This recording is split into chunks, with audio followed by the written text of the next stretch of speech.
Hey, what's up guys, TechTime here and I'm back again with a brand new video. So I'm finally doing the comparison between the Galaxy A16 and the 2025 Moto G. And these are Samsung and Motorola's perspective on what a $200 budget phone looks like. So they both have a lot of differences even though they're priced pretty much the same. So different design perspective, different display perspective, slightly different performance and slightly different camera perspective. So I want you to watch this video very carefully, so hopefully it will help you make a better buying decision.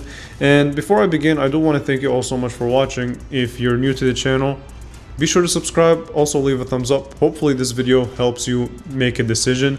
But yeah, they both have ups and downs, so watch the video and hopefully it'll help you make the right decision.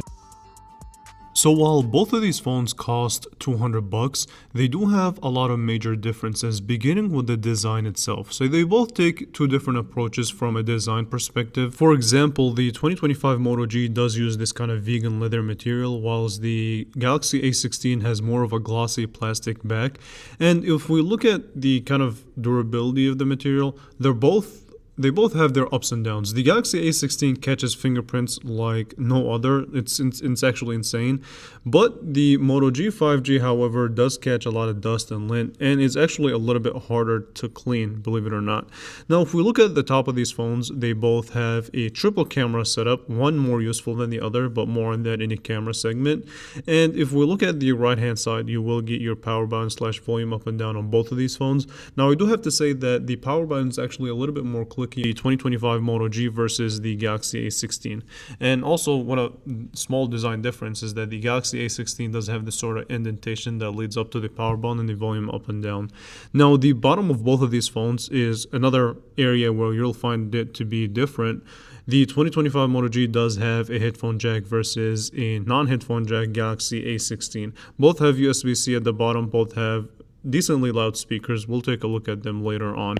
Now, overall, as a design perspective, I do lean a little bit more towards the Moto G 5G just because it's more refreshing than the sort of Galaxy A16's design, which copies the A15, which is very similar to the A14, which is also very similar to the A13. So a old and dull design on the Galaxy's side, and that just gives me a little bit more edge on the 2025 Moto G. So moving on to the display, beginning with the 2025 Moto G, it does have a disappointing 6.7-inch 1604 by 720p, so only a standard HD panel. Now, I do have to give it this. It is a decent IPS panel, and it does support up to 120 Hz of high refresh rate. But I really feel like that only matters if you have an actual decent high resolution display. I'm not asking for like a 2K or a 4K or a Super AMOLED or something crazy like that, but at least in 2025, coming from a company like Motorola, a 720p panel is at least fair. And I like the fact that they have an app on there that asks you about your overall device experience, and I feel like from a display perspective, well, let's give it 2 stars just because it does have a 120 Hz. And as far as comments, I literally just put down low resolution display. Yeah, 720p display, same resolution as the previous years. It's kind of embarrassing, and that should not be an option moving forward. Hopefully this is the last time that we'll see a 720p panel on the Moto G lineup. Switching the conversation, you get a dramatically better display on the Galaxy A16. And so you get a 6.7-inch 1080p Super AMOLED display that gets a peak brightness of 800 nits. Now, I know we live in a world where phones can reach 1600 and even 2000 nits, but for a sub $200 phone, it's perfectly acceptable. Actually, it's really bright, so using it outdoors is not bad.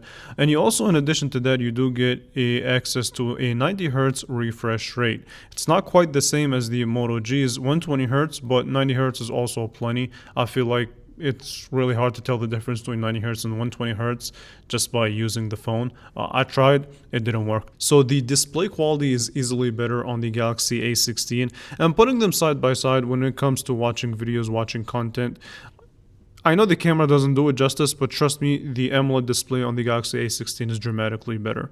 And if we look at it from kind of a display to, or like screen to body ratio, the Galaxy A16 does have a higher screen to body ratio, coming in at 86% versus the 84.9% on the 2025 Moto G. So lesser bezels on the Galaxy A16 and a higher resolution display. I don't really need to spend any more time to tell you guys that the screen quality is, A16 takes that by a long shot. I mean, it's not even close.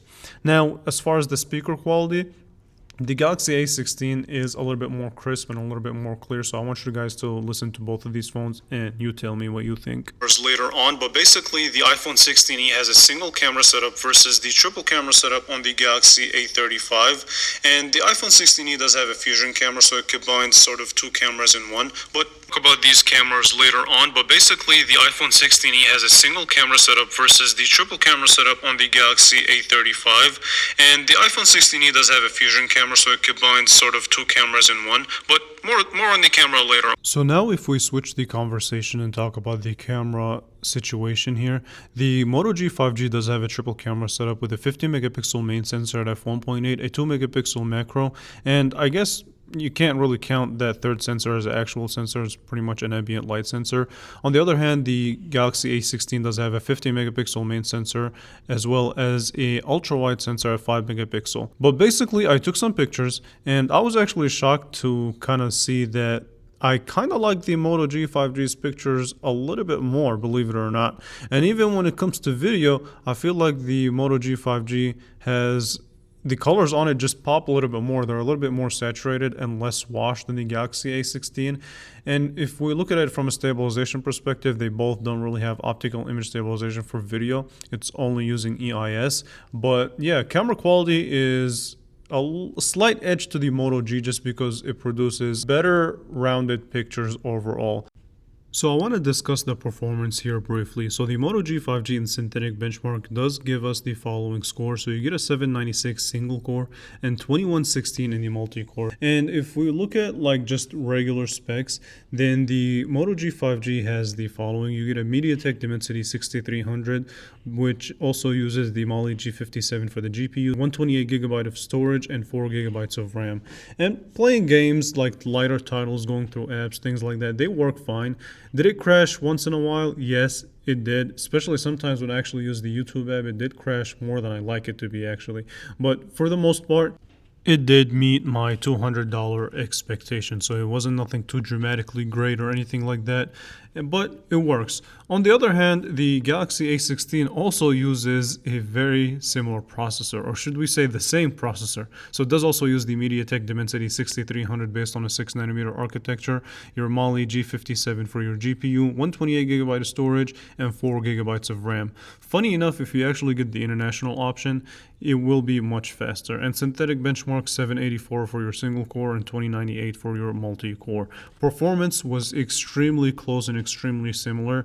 There were some like slight tweaks here and there from Samsung's end and Motorola's end, but for the most part, it's the same ideal performance on both of these phones. They use the same chipset, same amount of RAM. I do have to say that the Moto G 5G does use RAM boost, so it does provide for an extra added RAM if you need it. But for the most part, from a CPU and a GPU perspective, the same performance.